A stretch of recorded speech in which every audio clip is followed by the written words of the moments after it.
അത്രത്തോളം മക്കളാം നമ്മളെ കർത്താവ് കാക്കുവാൻ കുർബാന കൂടാം. ആത്മാവിൽ തുറക്കാം, അൾത്താരയ്ക്കുള്ളിൽ സ്തുതിക്കാം, അനുതാപമുള്ളിൽ നിറയ്ക്കാം, അവിടേക്കതെല്ലാം കൊടുക്കാം. അവസാനം അതങ്ങ് ഒത്തു. എങ്ങനുണ്ട്? കൊള്ളാവോ? അതിന് ഞാനിത് വരച്ചല്ലേ തുടക്കുമായിരുന്നു. ഇതേ എന്റെ കെട്ടിയോന്റെ വല്യപ്പച്ചന ഈനാശു പേര് പോലെ എന്നെ ജീവിച്ചിരുന്നപ്പോ എന്തോ നാശു വരുന്നറിയാമോ? എന്നെ മിന്നി കെട്ടി ഇങ്ങോട്ട് കൊണ്ടുവന്നപ്പോ മുതൽ അയാൾ പറയുന്നത് ആ LCA ഇവിടെ മൊത്തം തൂത്ത് തുടക്കണമെന്ന്. അന്ന് മുതൽ ഞാൻ തുടപ്പ. ഇനി തുടച്ച് ഈ കണ്ണും കൂടി ഉള്ളു പോകാൻ. ശങ്കരോ, അത് കൊള്ളാം. നീ ജോലി ചെയ്യാൻ വന്നാണെങ്കിൽ നീ ജോലി ചെയ്യണം. എടാ, നീ തെങ്ങിന് തടവെടുക്കാൻ വന്നാ നീ തടവെടുക്കണം. നീ എന്തോ അവിടെ നിന്നോണ്ട് അടവെടുക്കുന്നത്? ഞാൻ എന്റെ തനി കുളം നീ എടുപ്പിക്കരുത്, ഞാൻ പറഞ്ഞേക്കാം കേട്ടോ. ആഹാ, പറഞ്ഞപ്പോ ശരിക്കാണോ ചെയ്യുന്നത്? എന്റെ പൊന്നെ ലീലേ, നീ തുണി അലക്കുവാന്നോ അത് തല്ലി കീറുവാന്നോ? എനിക്ക് നാളെ പള്ളിയിലിട്ടോണ്ട് പോകാനുള്ളതാന്ന് ആലോചിച്ചോളാം. അല്ലാതെ ഐറ്റം ഡാൻസിനല്ല അത് തല്ലി കീറിട്ട. എന്തൊരു കഷ്ടമാന്ന് പറ. വത്സേ, എടി ചായ ചോദിച്ചിട്ട് എത്ര നേരം വായടി കൊച്ചേ. ഈ സമയം കൊണ്ട് ഇടുക്കിയിലെ ഡാം വരെ തിളച്ചെന്നല്ലോടി. എന്തൊരു കഷ്ടമാന്ന് പറ. 5-6 വേലക്കാരുണ്ടായിരുന്നെങ്കിൽ ഇതുപോലൊക്കെ കിടന്ന് ഭരിക്കായിരുന്നു. പക്ഷെ അത് ഞാൻ സമ്മതിക്കത്തില്ല. എന്റെ കെട്ടിയോ നിങ്ങൾക്ക് അറിയായിരിക്കും, ഊളവിളയിൽ ഊറാച്ചൻ തന്നെ ഊളത്തരവാ. അരിപ്പനെന്ന് പറഞ്ഞു കഴിഞ്ഞാൽ എന്തോ അരിപ്പനാന്നറിയാവോ? സ്വന്തം മക്കൾക്ക് പോലും ഒന്നും കൊടുക്കത്തില്ല, എല്ലാം കെട്ടിപ്പൊതിഞ്ഞ് വെച്ചേക്കുവാ. എത്ര നാളായെന്നറിയാവോ എന്നെ പോലും കെട്ടിപ്പിടിച്ചിട്ട്? പ്രായാധിക്യം കാരണം ആരോട് എന്തോ പറയണമെന്ന് ചില നേരത്തെ ഞാനങ്ങ് മറക്കും. വരുന്നുണ്ട്, ഈ വീട്ടിലെ മോപ്പ് വരുന്നുണ്ട്.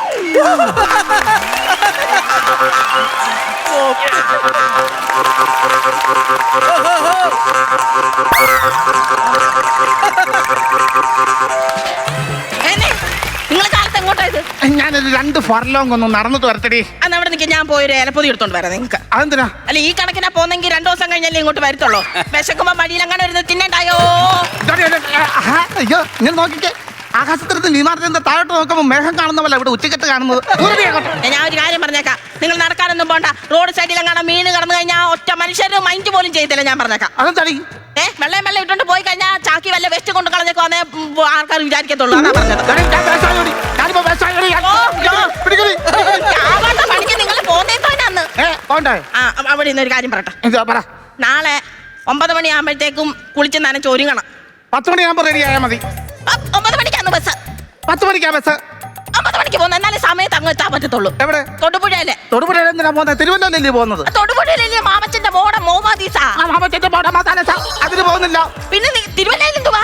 ചാക്കോച്ചന്റെ കൊച്ചുമോന്റെ മിന്നുകെട്ട. ആ ചാക്കോച്ചന്റെ മോളെ ചക്കത്തള പോകുന്നില്ല അങ്ങോട്ട്. പോകുന്നില്ല. മാമോദീസയ്ക്ക് ചെന്നില്ലെങ്കിൽ പിണങ്ങും. പിന്നെ ഇത്രയുള്ള ഒരു കൊച്ചു നിന്നോടത്തെ പിണങ്ങാനാടി മുതുക്കി? അതല്ലെന്ന് പറഞ്ഞത്, എന്റെ കുടുംബക്കാര് പിണങ്ങുമെന്ന്. നിന്റെ കുടുംബക്കാര് പിണങ്ങട്ടെ, എന്റെ കുടുംബക്കാരുടെ കാര്യം നോക്കിട്ട് മതി നിന്റെ കുടുംബക്കാരുടെ കാര്യം. കണ്ടോ വാശി കണ്ടോ? ഇതാണോ? ഇത് സമ്മതിക്കത്തില്ല. എന്റെ വീട്ടുകാരുടെ അടുത്ത് പോയിട്ട് മതി. എനിക്ക് തിരുവല്ലയിൽ പോകണം. തിരുവല്ലയിൽ പോട്ടെ, എന്റെ കുടുംബക്കാരെ കാണാൻ പോണെന്നാ പറഞ്ഞത്. തിരുവല്ല എന്റെ കുടുംബക്കാരുടെ കാര്യം കഴിഞ്ഞിട്ട് മതി നിന്റെ കുടുംബക്കാരുടെ കാര്യം. ദേഷ്യപ്പെടുവാന്നാ നിങ്ങള്? അവധിയില്ലാത്ത മനുഷ്യരെ നിങ്ങൾ ഞാൻ തിരുവല്ല പോകുമ്പോ നീ എന്റെ കൂടത്തിൽ വരണം. ഞാൻ വരുന്നില്ല, നിങ്ങൾ ഒറ്റയ്ക്ക് അങ്ങോട്ട് പോയാൽ മതി. ഞാൻ തിരുവല്ലയ്ക്ക് പോകുമ്പോ നീ വന്നേ പറ്റത്തുള്ളത്.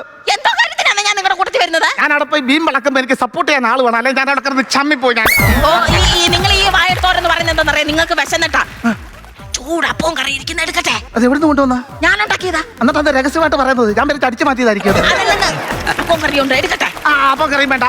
എനിക്ക് ആ ചട്ടിക്കകത്ത് ഇച്ചിരി പഴഞ്ഞി ചോറിട്ട് ഇന്നലത്തെ ചക്കയും ഇന്നലത്തെ കാന്താരി ഇന്നലത്തെ തൈരും ഇന്നലത്തെ ഉണക്കമീൻ ഇന്നലത്തെ പപ്പടവും എല്ലാം വാരിക്കുട്ടി ഇളക്കി ഒരു പിടിയൊക്കെ പിടിക്കണം. എന്തൊരു രസമാണെന്നറിയാമോ?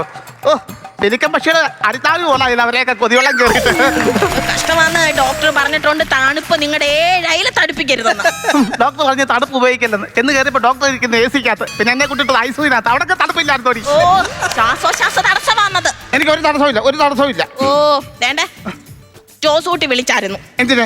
അതെ, തൊടുപുഴയിൽ 5 ഏക്കർ കൈതത്തോട്ടം ഇല്ലയോ, അതിന്റെ വിളവ് അവന് കൊടുക്കാവോന്ന് ചോദിച്ചു. അവൻ കൂടുതൽ വെളച്ചിലെടുക്കലെന്ന് പറ. അപ്പനായ നിങ്ങൾ വേണ്ട എന്തെങ്കിലും കൊടുക്കാനെ കൊണ്ട്. ഞാൻ അവന്റെ അരത്തോർത്ത് കൊടുക്കാം. അത് കൊടുത്തോണ്ട് അവൻ ആ കൈതത്തോട്ടത്തിൽ കിടന്ന് നടക്കാൻ പറ. അവന്റെ ആ ചൊറിച്ചിലൊക്കെ നിൽക്കും അങ്ങോട്ട്. ഒറ്റ ഒരു വക ഞാൻ കൊടുക്കത്തില്ല. പിടിക്കണേ പോ അങ്ങോട്ട്. പിന്നെ പിള്ളേർക്ക് കൊടുക്കാനൊക്കെ ഒറ്റ പക്കക്ക് ഒരു വക ഞാൻ കൊടുക്കത്തില്ല, കംപ്ലീറ്റ് ഞാൻ ഉണ്ടാക്കി വെച്ചാടിയത്. എല്ലാവർക്കും ഇരിയാനൊന്നും അറിയണ്ടല്ലോ. നിങ്ങൾ അങ്ങോട്ടോ ഇങ്ങോട്ടോ ഇറങ്ങുമ്പോഴോ കിടന്നുറങ്ങുമ്പോഴാ എനിക്ക് ഫോൺ വരുന്നത്. അതെനിക്കറിയാം, അത് ആരാന്ന് ഞാൻ ഇങ്ങനെ പലപ്പോഴും ഇങ്ങനെ ആലോചിക്കുന്നത്. ആരാണ് വിളിക്കുന്നത്? കുഞ്ഞായി പറഞ്ഞു കഴിഞ്ഞാൽ ഞാൻ എന്റെ ശരിക്കും ഞാൻ ഇടിച്ചാൻ അങ്ങ് കലക്കും കേട്ടോ. പിള്ളേർ വിളിച്ച് എന്നോടാ പരാതിയും പരാതിയും ഒക്കെ പറയുന്നത്. ഇന്നലെ തന്നെ ആ മൂത്തറക്കന്റെ മരുമോള് ഫോണിൽ കൂടെ വിളിച്ചെന്തോ കരച്ചിലായിരുന്നെന്നറിയാവോ.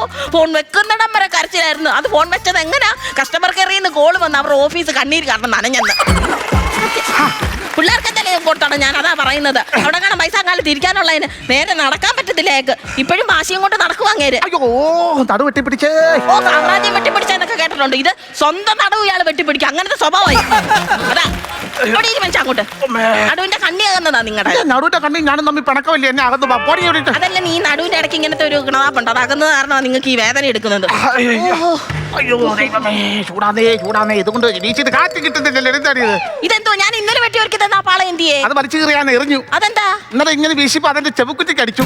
അത് വേണ്ടായത്. അപ്പൊ അതിനറിയാതെ ഒരു കാര്യം ചെയ്യ്, അകത്തെ മുറി പോയി ഫാനിട്ട് കിടക്കാം. ഫാനിട്ട് കിടന്നിട്ട് വേണം നീ എന്നെ അടിക്കാൻ. എന്തുവാ? ഇന്നലെ 5 ഫാനിട്ടിട്ട് ഞാൻ കിടന്നുറങ്ങുമായിരുന്നു. ഭയങ്കര തണുപ്പ് കാരണം ഞാൻ പുതപ്പെടുത്ത് പുതച്ചു. കാറ്റ് കാരണം പുതപ്പ് കിടന്ന് വരയ്ക്കുന്നുണ്ട്. ഇവള് ചോദിക്കാം പുതപ്പിന്റെ അടിയിൽ ആരാ കിടക്കുന്നത്? എന്നെ ഒരു ഒറ്റ അടിയായുള്ള അത് ഒരബദ്ധം അങ്ങ് പറ്റിപ്പോയി. നിങ്ങൾ പോയി ഫാനിട്ട് കിടന്നുറങ്ങാൻ. ഫാനിട്ട് കിടക്കുന്നില്ല. നീ ഇപ്പൊ മനഃപൂർവ്വം അല്ലേ അടിച്ചേണ്ടി? അത് ഒരബദ്ധം ആർക്കെങ്കിലും പറ്റുന്നതെന്ന് പറഞ്ഞില്ല. ഇങ്ങനോട് വായിട്ട് അലക്കാൻ എനിക്ക് വയ്യ എന്റെ കർത്താവേ. നിങ്ങൾ നടക്കാൻ പോ, അവിടെ കാണാൻ പറഞ്ഞടിച്ച് വീഴ, അതാ നല്ലത്.